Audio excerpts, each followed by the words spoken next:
नमस्कार, जय हिंद। आप सभी का स्वागत है हमारे YouTube चैनल समृद्धि इंस्टीट्यूट्स पर। आइए आज हम आप लोगों के लिए और बेहतरीन सवाल लेकर के आए हैं। जो हम लोगों ने कल कुछ सवाल किए थे महत्तम समावर्तक के, उसी में और सवाल करेंगे। ठीक है ना। तो यदि आप लोगों को हमारा वीडियो अच्छा लगता है, आप लोग हमारे चैनल को सब्सक्राइब करें, लाइक करें और कमेंट अवश्य करें। ठीक है। तो और बेहतरीन मैं आज सवाल लेकर के आया हूँ। हम ऐसी अपेक्षा करते हैं कि आप लोगों ने जो मैं कल बताया था उसका आप लोगों ने रिवीजन किया होगा। यदि आप लोग अपना लक्ष्य पाना चाहते हैं तो आप लोग रिवीजन अवश्य करिए। चलिए आज हम आप लोगों के लिए जो सवाल लेकर के आए हैं, तो आज हम स्टार्ट करते हैं। हमारा आज का पहला सवाल है। आज का हमारा पहला सवाल ये कह रहा है कि एक दूध वाले के पास 2 केन में दूध रखा हुआ है। पहले केन में 75 लीटर और दूसरे केन पर 45 लीटर है। तो पात्र की अधिकतम क्षमता क्या होगी जिसमें दोनों केनों का दूध पूरी तरह नापा जा सके। ठीक है। क्या कह रहा है हमारा सवाल कि कोई 2 केन है। क्या है? केन है। केन आप लोग जानते होंगे, जिसमें दूध वाला क्या लेकर के जाता है? दूध लेकर के जाता है। उसके पास 2 केन है। एक में कितना लीटर दूध है? 75 लीटर दूध है।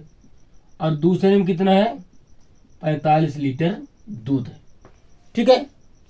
2 केन है उसके पास। एक में 75 लीटर दूध है और दूसरे में 45 लीटर दूध है। ठीक है। तो अब कह रहा है हमारा सवाल कि एक ऐसा आप पात्र लीजिए जिससे हम नापे इस दोनों केन को, तो बराबर बराबर मापा जा सके। ठीक है ना। बराबर बराबर का मतलब है कि 75 को डाले तो कितनी बार में ये नप जाएगा और 45 को डाले तो कितनी बार में नप जाएगा। ठीक है। इसके लिए हम क्या करते हैं? अधिक से अधिक या अधिकतम, जब बड़ी सी बड़ी की बात करें, अधिकतम से बात करें, हम क्या करते हैं? उसके लिए महत्तम समावर्तक निकालते हैं। तो हमारा क्या हो जाएगा? 75 और 45 का क्या निकाल लेंगे? महत्तम समावर्तक निकाल लेंगे। इसके लिए एक हमारी एकम संख्या है 15। 15 पचे 75 और 15 तिया 45। यह जो हमारा लीटर वाला केन है, ये कितने लीटर का होना चाहिए? 15 लीटर का होना चाहिए। तब इन दोनों जो केन में दूध है उसको हम क्या कर सकते हैं? बराबर बराबर माप सकते हैं। ठीक है। ये आप लोगों को ये सवाल अब समझ में आ गया होगा। ठीक है। यदि आप लोगों को समझ में नहीं आता है, आप लोग कमेंट में बताइए, उसका मैं जवाब अगले वीडियो में दिया करूंगा। ठीक है। तो हम क्या करेंगे? 75 और 45 का क्या ले लिए हैं?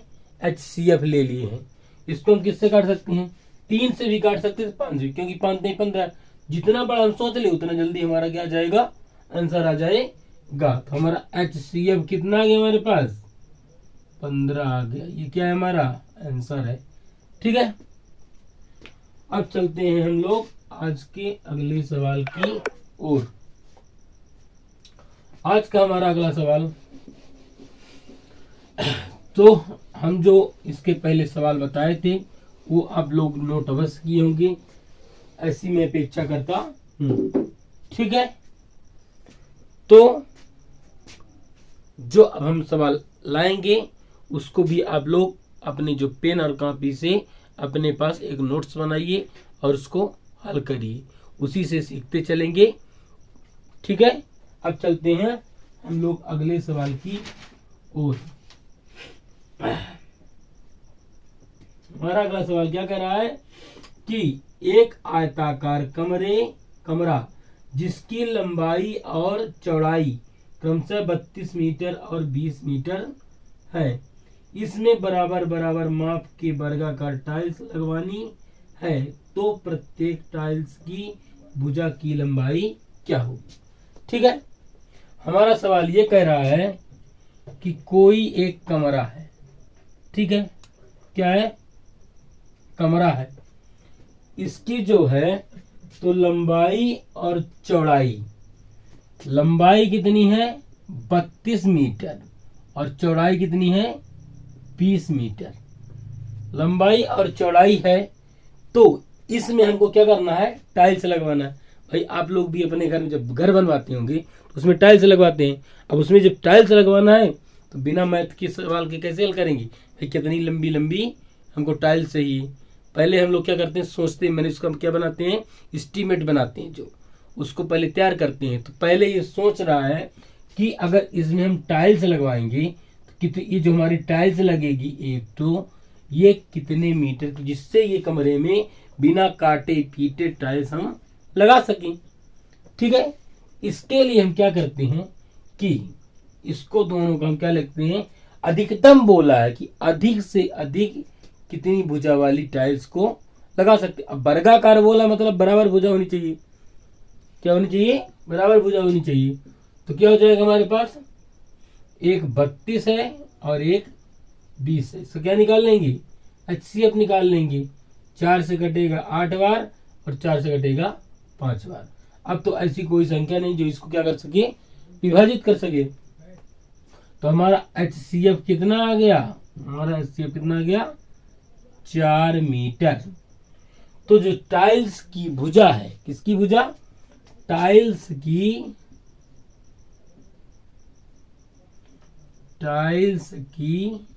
भुजा कितनी है 4 मीटर।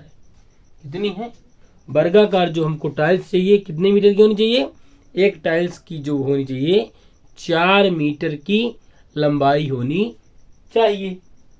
ठीक है, अब ये सवाल आप लोगों को बहुत बेहतर तरीके से समझ में आ गया होगा, क्योंकि अगर हम चित्र के माध्यम से कोई चीज समझें तो हमारे दिमाग में बहुत जल्दी आ जाता है और समझ में भी बहुत बेहतर तरीके से आता है। ठीक है, तो मैं अब थोड़ा थोड़ा चित्र के माध्यम से ही आप लोगों को बताऊंगा, जिससे आप लोगों को भी पढ़ने और समझने में आसानी हो। ठीक है, अब हम चलते हैं अगले सवाल की ओर।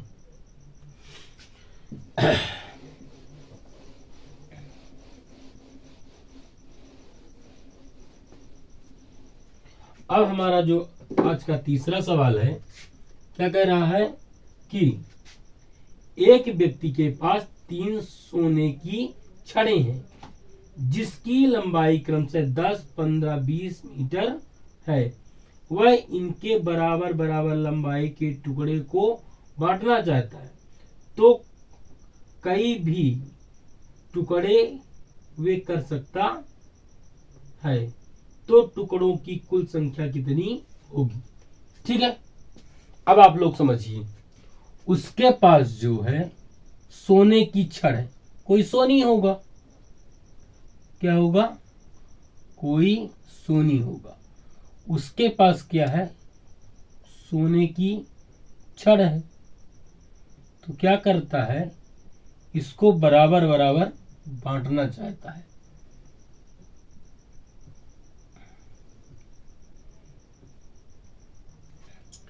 एक की लंबाई कितनी है 10 मीटर है, दूसरे की कितनी है 15 मीटर है और तीसरे की 20 मीटर है।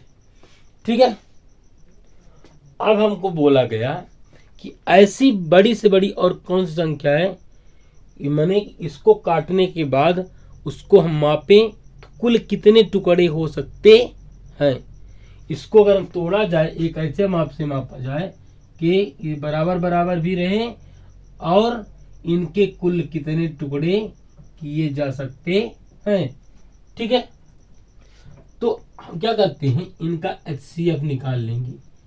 10, 15 और 20 ऐसी कौन सी संख्या जो इन सभी को एक साथ काट सकती है, तो ऐसी संख्या है 5।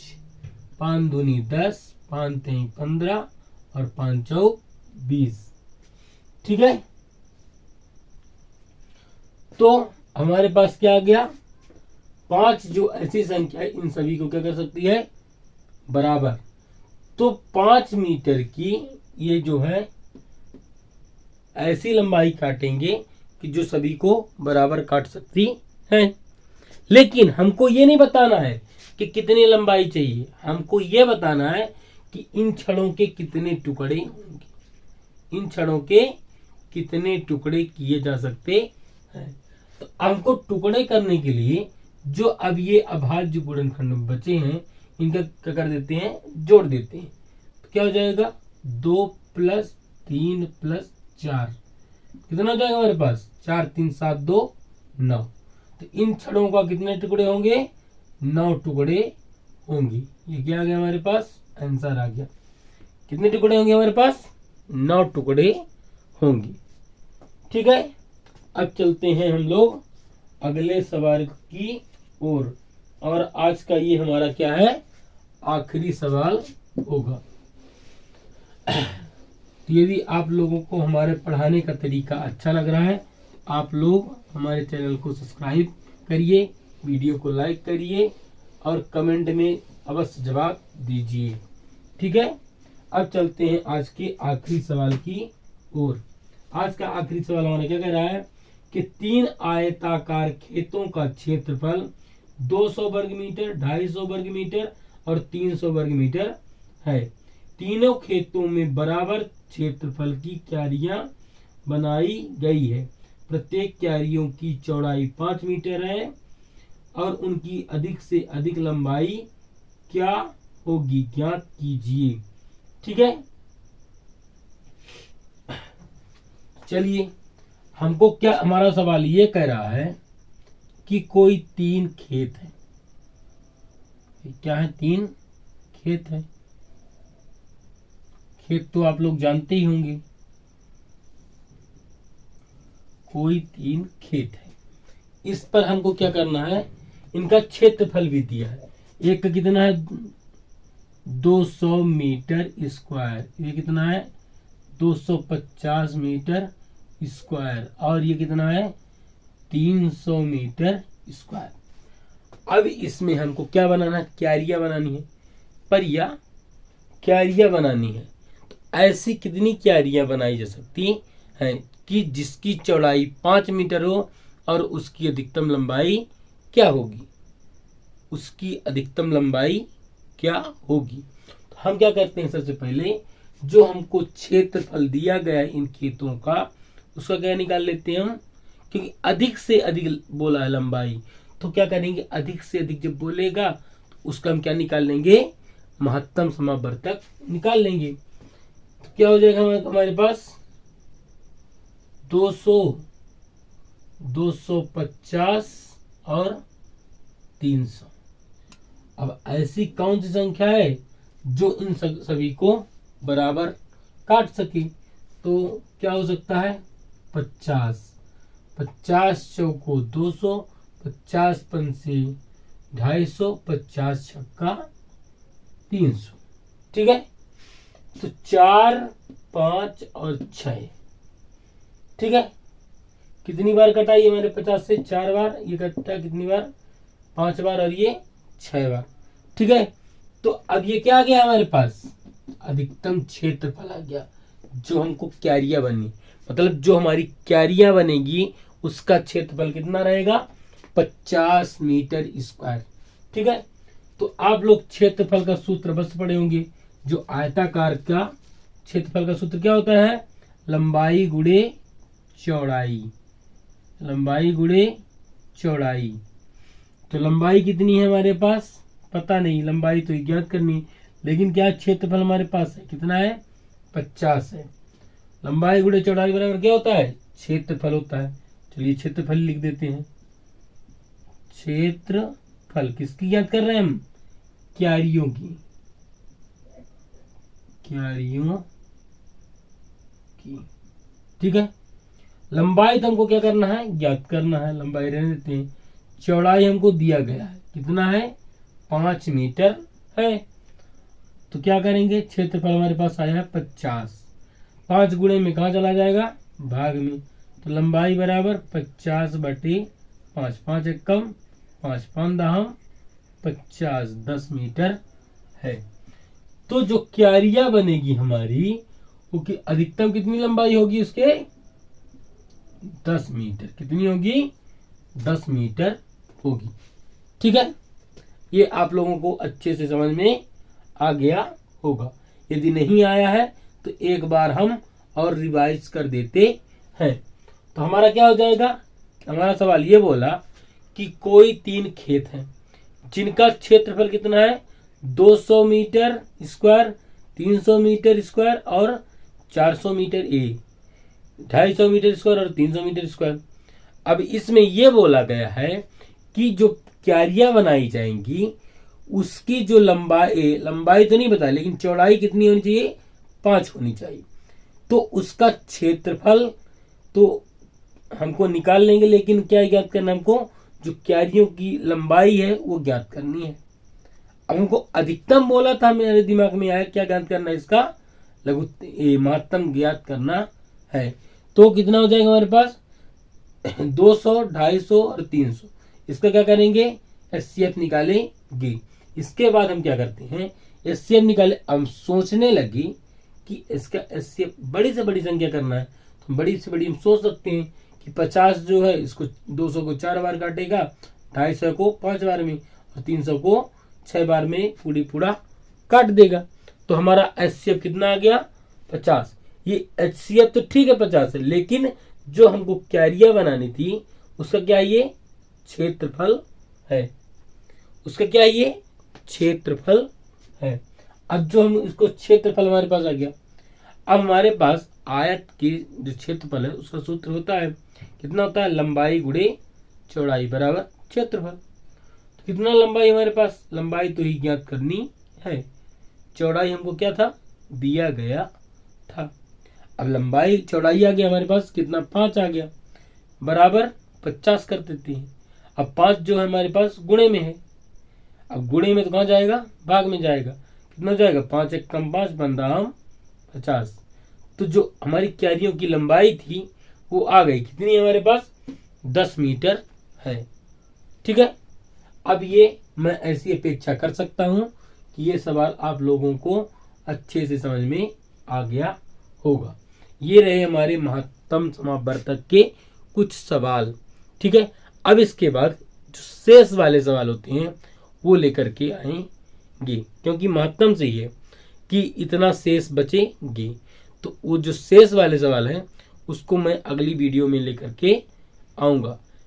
तो ठीक है, यदि आप लोगों को हमारा वीडियो अच्छा लगता है तो आप लोग हमारे चैनल को सब्सक्राइब करें, लाइक करें और कमेंट अवश्य करें। जय हिंद, जय भारत, धन्यवाद।